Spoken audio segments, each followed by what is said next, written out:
record dulu ya. Untung masih ingat. Oke, baik adik-adikku yang luar biasa, beri applause dulu untuk kelompok 1 dan kelompok 2.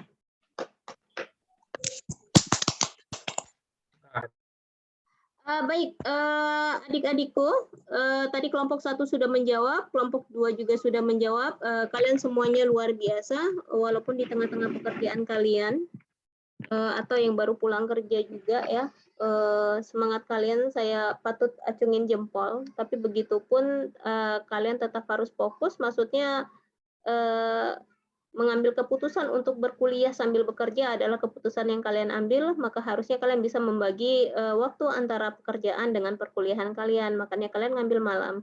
Saya juga tidak mau menitik beratkan bagaimana sekali ya, tapi kemauan kalian untuk membuat slide, kemauan kalian untuk berdiskusi dan menjawab pertanyaan bagi saya adalah nilai plus bagi saya, kecuali teman-teman yang tidak aktif tadi di dalam kelompoknya, namanya mungkin akan saya tandai. Siapa aja yang di dalam kelompok itu tidak aktif. Oke, ada tadi yang bertanya ke Derliana, kapan itu, mana tadi pertanyaannya? Sorry. Kapan mengevaluasi hasil? Kapan ya mengevaluasi hasil? Iya, seperti saya katakan di minggu lalu, 2 minggu yang lalu pertemuan pertama.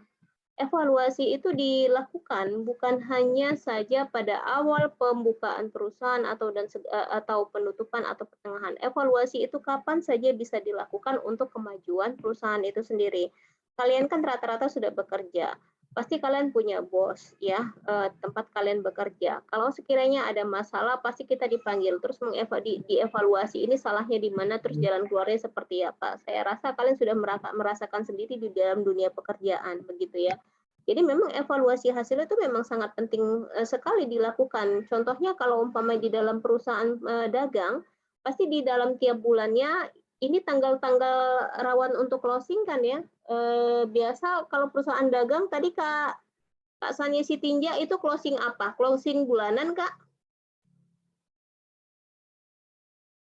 Kalian dengar suara saya?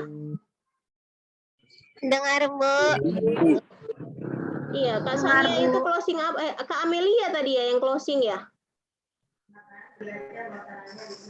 Amelianya udah entah kemana. Ya, jadi biasanya di perusahaan dagang itu mereka ada closing per bulannya gitu untuk mengetahui tercapai enggak bulan ini dapatnya berapa begitu ya. Kenapa harus dievaluasi? Ya, memang dievaluasi biasanya ke perusahaan dagang itu mengadakannya malah bukan bulanan saja, mingguan kayak di perusahaan saya selalu mengevaluasi. Jadi kalau marketing pergi pagi ini katakan marketing perginya pagi, kita itu jam 8 kita ini dulu. Kita kumpul dulu, kita briefing dulu masalahnya apa di lapangan, apa tujuannya hari ini mau kemana aja, mau ke sini, mau ke sini, ke sini. Poin pentingnya apa yang dituju, kalau itu yang mau dituju hari ini. Briefing dulu. Siapa yang harus dijumpai dan segala macam. Targetnya apa, bagaimana.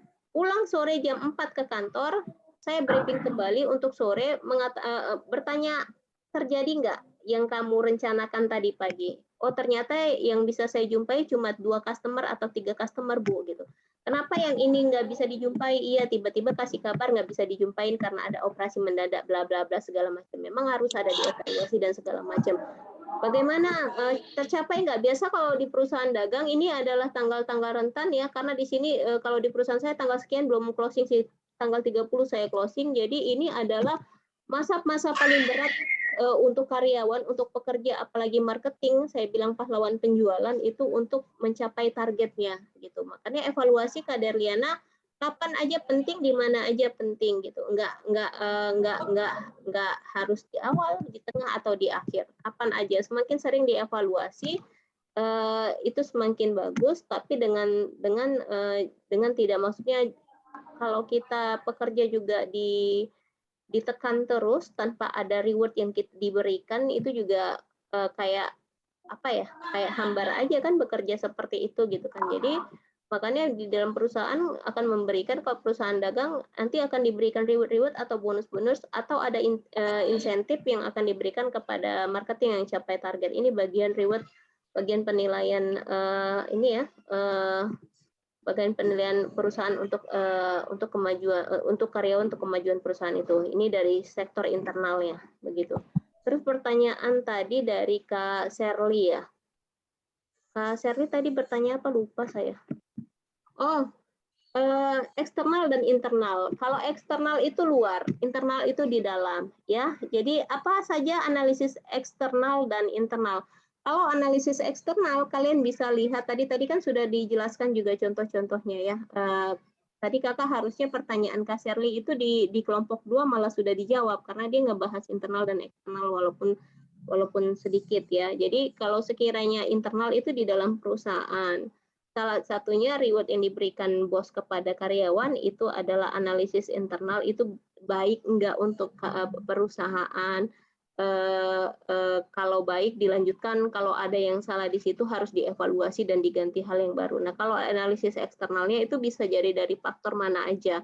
Bisa dari kompetitor, bisa dari ketersediaan barang, dan segala macam. Tadi juga udah diberikan contoh di kelompok 2. Terus pertanyaan Bang Ranto, apa hubungan analisis SWOT dengan analisis pemasaran ya? Analisis SWOT ini kan memang gunanya ini untuk mengecek ya, untuk memberikan kemudahan kepada perusahaan untuk mengambil keputusan ke depannya harus seperti apa. Jadi makanya kalau dibilang di analisis SWOT itu adalah analisis yang membahas tentang peluang, ancaman, keuntungan dan yang lainnya tadi. Ya. Jadi kekuatan, kelemahan, peluang dan ancaman. Nah, ini hubungannya apa? Kalau analisis SWOT dijalankan dengan baik, maka otomatis analisis pemasaran juga akan terlihat dengan baik. Seperti yang dijawab sama Kak Sanjay Sitinja tadi ya. Jadi memang biasanya kalau analisis pemasaran itu di situ ada ancaman, di situ ada peluang, di situ ada kelemahan, dan di situ juga ada kekuatan. Makanya ini saling. Jadi biasanya perusahaan menganalisis SWOT ini dulu, terus dia akan menggabungkan dengan analisis pemasarannya. Jadi secara tidak langsung ini juga sangat berhubungan dan keterkaitannya sangat kuat sekali ya. Jadi di dalam pemasaran kapan kita harus kasih diskon yang ini, kapan kita harus kasih waktu pembayaran ditenggangkan, kapan kita harus banyak sekali yang harus diinikan ya. Jadi kalau di dalam pemasaran, kalau kalian ingat, kalian pernah belajar namanya marketing mix, itu di dalam manajemen pemasaran. Jadi ada namanya marketing mix. Saya suka menurut Kotler. Jadi kalian itu bisa melihat dari 5 faktor. Itu 4P plus 1S. P yang pertama itu kalian bisa lihat dari produknya. P yang kedua adalah price atau harga. P yang ketiga dari promosinya. Terus P yang keempat adalah place atau tempat, dan terakhir adalah service yang dilakukan. Nanti kalian bisa baca-baca. Saya rasa ini aja ya. Terus pertanyaan Bang Aldi, ya Bang Aldi, tadi sudah dijawab sama Kak Sanjay ya. Apa tadi? Kalian dengar saya ngomong nggak sih? Dengar, Bu. Dengar, Bu. Dengar ya. Dengar, Bu. Dengar, Bu. Kalian nggak ada yang ini, nggak ada yang on cam, saya kayak ngecap sendiri gitu. Ini memang dilema saya masuk kelas malam itu beginilah. Jadi tadi Kak Sanya Sitinja juga udah ini ya, sudah menjawab. Jadi matriks IFE itu yang seperti yang dikatakan, jadi ditentukan berdasarkan hasil kuesioner yang ada yang diberikan kepada top manajemen. Jadi kuesioner itu dibuat, terus diisi, terus kita nilai. Ya, dari situ bisa menggambarkan kondisi internal perusahaan itu sendiri. Apa dan harus bagaimana. Itu dia memang dengan faktor kekuatan dengan hasil tertingginya. Dia ada bobot-bobotnya. Ya, seperti itu yang Bang Aldi Ardiansyah ya. Tapi walau bagaimanapun, apakah evaluasi atau penilaian matriks IFE ini sangat berpengaruh signifikan, Bu? Kalau sekiranya dilakukan dan SDM-nya memungkinkan, itu berpengaruh. Tapi kalau sekiranya evaluasi terus dilakukan tapi SDM-nya tidak mendukung, maka perusahaan juga harus mengambil tindakan. Salahnya di mana ini? Kita udah lakukan analisis SWOT, kita sudah lakukan kuesioner, kita sudah lakukan match CFA, kita sudah lakukan evaluasi, kok perusahaannya gini-gini aja, berarti ada yang salah di SDM-nya, maka sumber daya manusianya atau karyawannya harus diganti. Perusahaan harus seperti itu. Jadi nggak bisa hanya karena faktor kasihan gitu, karena perusahaan juga ada goals yang ingin dituju, ya ada visi misi yang ingin dituju. Kapan jangka waktunya mereka juga punya, gitu ya. Saya rasa pertemuan hari ini itu aja. Terima kasih adik-adikku di tengah kesibukan kalian. Muka Kak Agusnia Laia, ini mukanya muka letih ya Kak ya. Kak Derliana Purba, terima kasih. Terima kasih Kak Sanya Sitinjak, semua terima kasih Adinda-adinda yang sudah bergabung. Saya tidak tahu kalian mendengarkan apa tidak, terlepas dari itu pekerjaan saya selesai sudah untuk hari ini. Mudah-mudahan nempel di sini, bukan dari sini membal gitu ya. Ya, terima kasih waktunya hari ini. Minggu depan kita ketemu untuk kelompok 3 dan kelompok 4. Bang Ranto juga terima kasih atas pertanyaannya. Terima kasih kalian yang masih aktif di tengah-tengah kesibukan. Saya akhiri.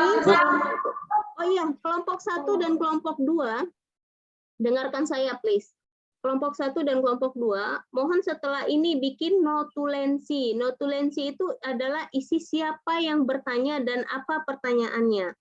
Diketik ya, dan dibentuk berupa file, mau itu dia Word dan segala macam, boleh pokoknya berbentuk file, jadi nanti kita bisa lihat di dokumen siapa-siapa saja yang aktif dan bertanya gitu. Ini adalah penilaian tambahan saya untuk memberikan nilai tambahan kepada yang aktif di dalam diskusi. Terima kasih waktunya. Assalamualaikum warahmatullahi wabarakatuh. Salam sejahtera. Selamat malam.